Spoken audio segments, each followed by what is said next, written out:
Hi ಎಲ್ಲರಿಗೂ ನಮಸ್ಕಾರ. ಪ್ರೀತಿ hash ಕನ್ನಡತಿ ಚಾನಲ್ಗೆ ಸ್ವಾಗತ.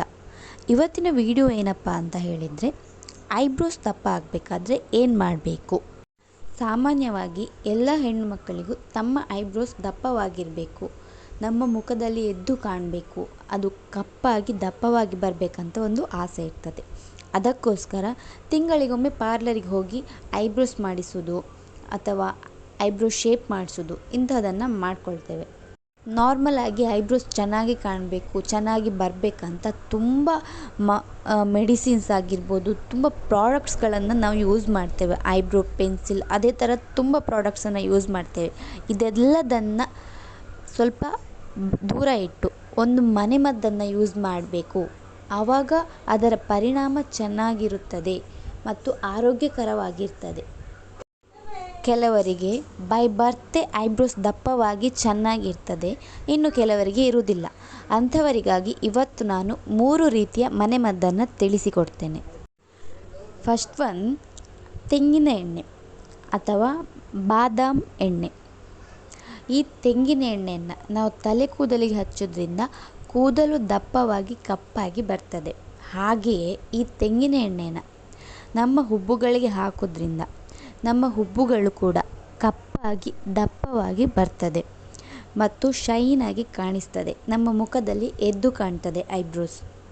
ಇದನ್ನು ಹೇಗೆ ಯೂಸ್ ಮಾಡೋದು ಅಪ್ಪ ಅಂತ ಕೇಳಿದರೆ, ತೆಂಗಿನ ಎಣ್ಣೆನ ತೆಗೆದುಕೊಂಡು ಐಬ್ರೋಸಿಗೆ ಹಚ್ಚಿ ಒಂದು 5 ಮಿನಿಟ್ಸ್ ಚೆನ್ನಾಗಿ ಮಸಾಜ್ ಮಾಡಬೇಕು, ಚೆನ್ನಾಗಿ ರಬ್ ಮಾಡಬೇಕು ಐಬ್ರೋಸನ್ನು. ಆಮೇಲೆ ಒಂದು 5 ಮಿನಿಟ್ಸ್ ಬಿಟ್ಟು ಉಗುರು ಬೆಚ್ಚನೆಯ ನೀರಿನಲ್ಲಿ ವಾಶ್ ಮಾಡಬೇಕು. ಹೀಗೆ ಮಾಡೋದ್ರಿಂದ ಐಬ್ರೋಸ್ ಶೈನಿಯಾಗಿ ಕಪ್ಪಾಗಿ ದಪ್ಪವಾಗಿ ಬರುತ್ತದೆ. ಇನ್ನೊಂದು, ಮೊಟ್ಟೆ. ಎಲ್ಲರೂ ಸಹ ಕೇಳಿರ್ತೀರಾ, ಇದನ್ನು ತಿಂತೇವೆ ಅಂತ ಅಂದ್ಕೊಳ್ತೀರಾ. ಹಾಗೆಯೇ ಇದನ್ನು ಯೂಸ್ ಮಾಡೋದ್ರಿಂದ ಕೂಡ ಹುಬ್ಬುಗಳು ಚೆನ್ನಾಗಿ ದಪ್ಪವಾಗಿ ಬರ್ತದೆ. ಈ ಮೊಟ್ಟೆಯ ಬಿಳಿ ಭಾಗವನ್ನು ಮಾತ್ರ ಯೂಸ್ ಮಾಡಬೇಕು, ಯೆಲ್ಲೋ ಭಾಗವನ್ನು ಯೂಸ್ ಮಾಡಬಾರ್ದು. ಬಿಳಿ ಭಾಗವನ್ನು ಯೂಸ್ ಮಾಡೋದ್ರಿಂದ ನಮ್ಮ ಐಬ್ರೋಸ್ನ ನ್ಯೂ ಹೇರ್ ಗ್ರೋತಿಗೆ ತುಂಬ ಹೆಲ್ಪ್ ಆಗ್ತದೆ. ಇದನ್ನು ಹೇಗೆ ಯೂಸ್ ಮಾಡೋದಪ್ಪ ಅಂತ ಕೇಳಿದರೆ, ಒಂದು ಬೌಲ್ನಲ್ಲಿ ಮೊಟ್ಟೆಯ ಬಿಳಿ ಭಾಗವನ್ನು ಮತ್ತು ಹಳದಿ ಭಾಗವನ್ನು ಬೇರ್ಪಡಿಸಿ ಬಿಳಿ ಭಾಗವನ್ನು ಮಾತ್ರ ತೆಗೆದುಕೊಳ್ಳಬೇಕು. ಅದನ್ನು ಸುಮಾರು 20 ನಿಮಿಷಗಳ ಕಾಲ ನಮ್ಮ ಐಬ್ರೋಸಿಗೆ ಅಪ್ಲೈ ಮಾಡಬೇಕು, ಅಂದರೆ ಮಸಾಜ್ ಮಾಡಬೇಕು. 20 ನಿಮಿಷ ಮಸಾಜ್ ಮಾಡಿ ಆಮೇಲೆ ಉಗುರು ಬೆಚ್ಚನೆಯ ನೀರಿನಲ್ಲಿ ನಾರ್ಮಲಾಗಿ ನೀವು ಹಾಕುವ ಸೋಪನ್ನು ಹಾಕಿ ವಾಶ್ ಮಾಡಬೇಕು. ಒಂದು ವಾರದಲ್ಲಿ ದಿನಕ್ಕೆ 2 ಸಲ, ಅಂದರೆ ವಾರದಲ್ಲಿ 3 ಸಲ ಇದನ್ನು ಯೂಸ್ ಮಾಡಬೇಕು. ಇದನ್ನು ಯೂಸ್ ಮಾಡೋದ್ರಿಂದ ಐಬ್ರೋಸ್ ನ್ಯೂ ಹೇರ್ ಗ್ರೋತ್ ಆಗ್ತದೆ ಮತ್ತು ಐಬ್ರೋಸ್ ಕಪ್ಪಾಗಿ ದಪ್ಪವಾಗಿ ಬರ್ತದೆ. ಇದು ಒಂದು ನೈಸರ್ಗಿಕವಾಗಿರುವಂತಹ ಮನೆಮದ್ದು. ಲಾಸ್ಟ್ ಒನ್, ಈರುಳ್ಳಿಯನ್ನು ತೆಗೆದುಕೊಂಡು ಅದನ್ನು ಸ್ವಲ್ಪ ಗುದ್ದಿ ಅದರ ರಸವನ್ನು ತೆಗೆದು ಒಂದು ಸ್ಪೂನ್ನಲ್ಲಿ ಹಾಕಿ ಅದನ್ನು ನಮ್ಮ ಐಬ್ರೋಸಿಗೆ ಅಪ್ಲೈ ಮಾಡಿ ಒಂದು 10 ಮಿನಿಟ್ಸ್ ಚೆನ್ನಾಗಿ ಮಸಾಜ್ ಮಾಡಬೇಕು.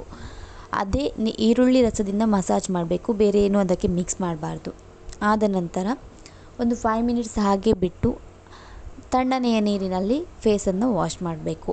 ಇದು ಕೂಡ ಒಂದು ನೈಸರ್ಗಿಕವಾಗಿರುವಂಥ ನಮ್ಮ ಮನೆಯಲ್ಲಿರುವಂತಹ ಮನೆಮದ್ದು.